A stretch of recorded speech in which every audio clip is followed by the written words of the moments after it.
John, thank you. I am, and a big welcome to all of our attendees and to everyone who might be watching the recordings later. This afternoon, I'll cover the Pasture Greenness Index, what it is and how it links with live weight. First though, I'll just give a little brief history of eBeef, where it's come from, and I guess how we got to the point that we're currently at. The eBeef project was inspired by earlier work and ideas, especially out of South Australia in the 1990s, where projects between CSIRO and sheep producers identified fairly clearly that if they could tap into satellite information, they could identify grazing patterns across paddocks, and they believed they could improve, in this case, their sheep productivity, as well as their pasture health and soil and their condition health. At that stage, though, there really wasn't enough freely available satellite information, and there weren't the automated in-paddock weighing systems to use. So they were quite ahead of the game. Then by 2011, the Precision Pastoral Management Tools project kicked off. It aimed to link cattle and pasture performance in a way that did not require a lot of manual labour. The project used existing information and technology. It didn't want to develop something new. It wanted to take things off the shelf.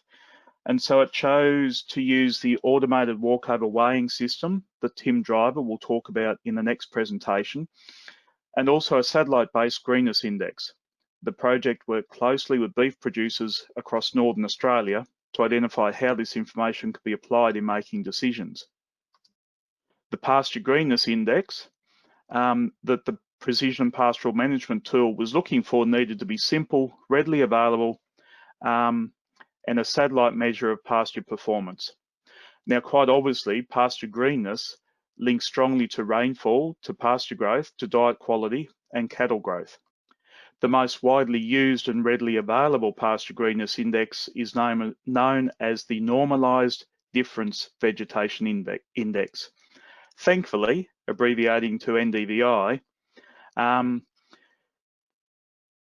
the way it's derived is relying on satellites measuring how much visible and near infrared light is reflected back from the Earth's surface.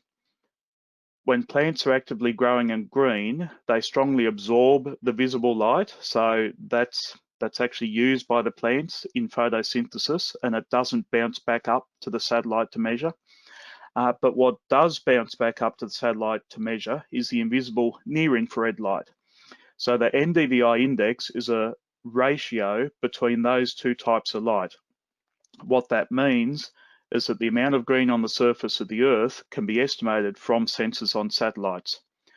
The NDVI is available as maps of where green pasture is located, and it can be graphed as a paddock average over time. Across a season, what does it actually look like on the ground and over a growing season, for instance? Let's step through some information from Mitchell Grass Country in central Western Queensland. I have a series of photographs from January through to November 2014, and also graphs of the measured green yield as kilograms of dry matter, and the NDVI, which was recorded using a handheld sensor in this case. At the start of greening up in January of that year, if you have a good look, you can see a little bit of green just starting to poke through there in that pasture, and there's roughly 150 kilos per hectare in that case. Let's take a look at what that looks like graphed. So we have a blue bar showing the green biomass, the kilograms per hectare, and a green cross showing the NDVI value. Both are quite low, matching what we see as we would expect. Fast forward a little bit, about 3 weeks time into February, there's quite a lot of green, a lot of leaf. The plants are growing quite well, 1,100 kilos in total. And graphed out, you can see that both the yield has increased substantially, and as has the NDVI. So that's starting to give us some confidence that NDVI does actually link to what's happening on the ground. By late February, we'd reach peak green. It would be absolutely lovely to see some of that pasture around this coming wet season. Let's keep our fingers crossed for that. 1,250 kilos in total, and the NDVI has increased slightly, but just starting to flatten out. By March of that year, starting to hay off, the greenness has started to decline. There's 950 kilos of green, still good bulk overall. There hasn't been any loss in terms of the bulk, but what has declined is the amount of green in that pasture. And graphed, we can see that both the bar showing the yield and the cross showing the NDVI are starting to decline. So we've gone past the peak as the pasture is starting to hay off. Come into April, we've only got 400 kilos per hectare of green feed left. The NDVI has dropped considerably.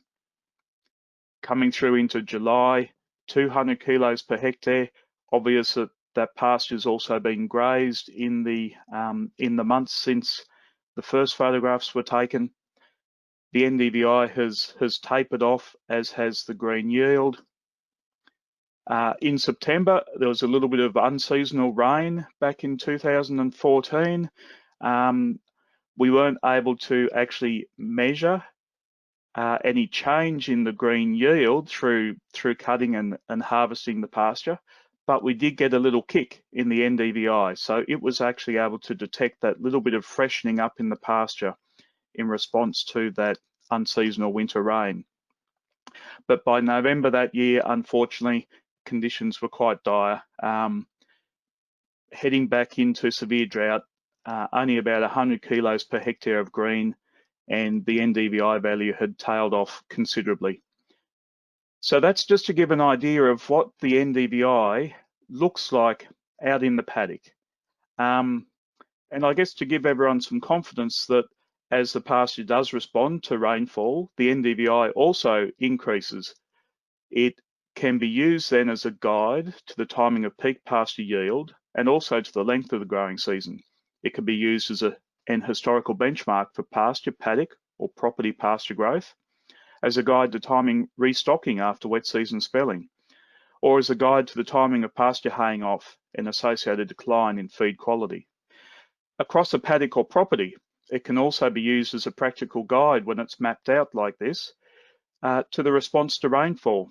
On the left, we have the response, or a lack of response, I should say, prior to rain in January of 2015. And then on the right, in May 2015, you can see all of the green response to rain across that particular property. And in this case, there are channels showing up in particular with buffel grass. You can see areas of blue, which will actually still be water in those channels.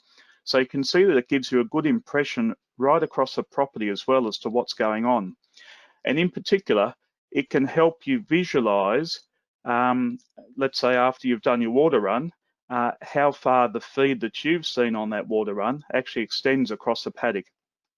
It's important to note that there are some limitations to NDVI. The first thing to understand is that it is only an indication of green feed. Once the pasture hays off, the NDVI drops off, as we saw in those earlier photographs and graphs. So even if there's still a good bulk of dry feed, the NDVI value can be low. So it's a useful tool when pasture is growing, but it can't tell us how much dry feed might be in the paddock from last year. You still need to get out in the pasture and check what has grown after the rain. It's also important to understand that the NDVI measures all of the green that's out there. You can't distinguish between trees and shrubs, weeds or good pastures, for instance.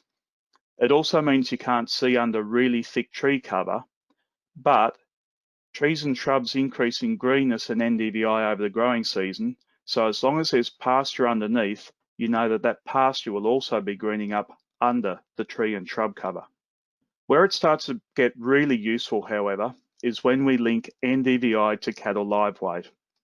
It becomes an objective measure of the quality feed on offer.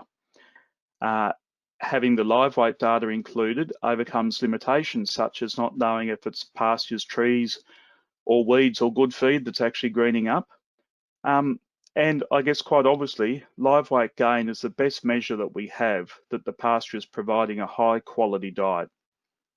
As live weight flattens off or stalls, it demonstrates the quality is being lost from the feed, and live weight loss indicates that there's not enough quality in the feed, even for a maintenance diet.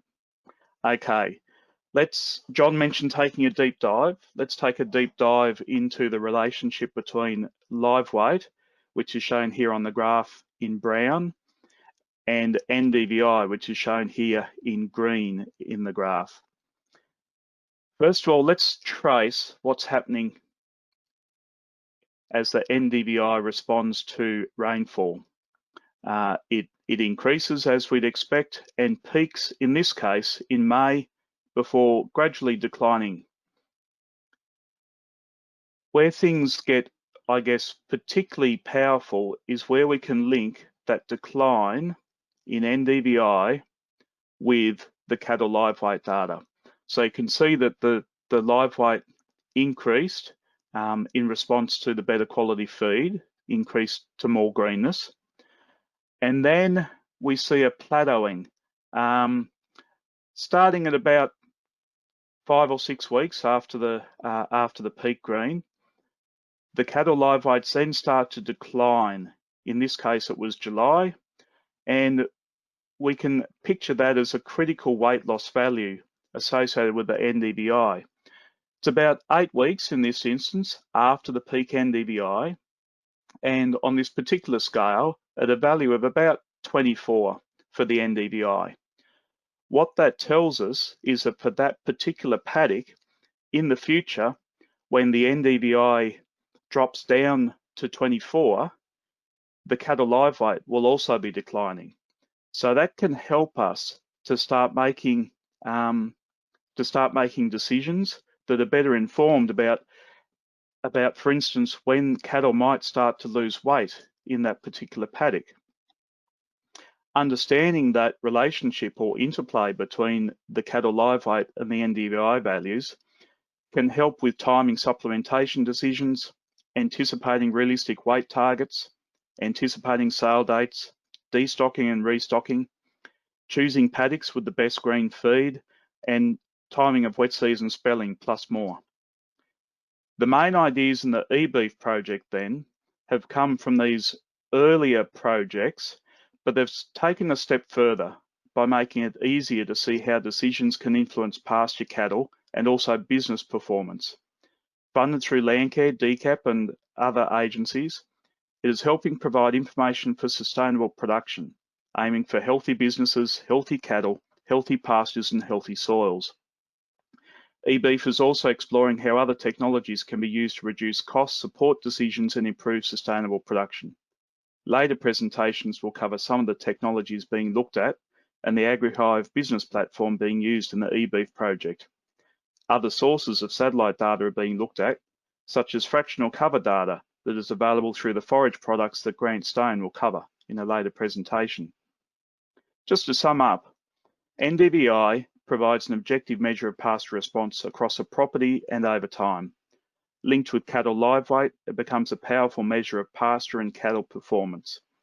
Interpreting the live weight and NDVI information together can help anticipate cattle performance for a number of weeks in advance, supporting decisions such as meeting market specs and sales dates, destocking and restocking, supplementation requirements, paddock movements, and wet season spelling.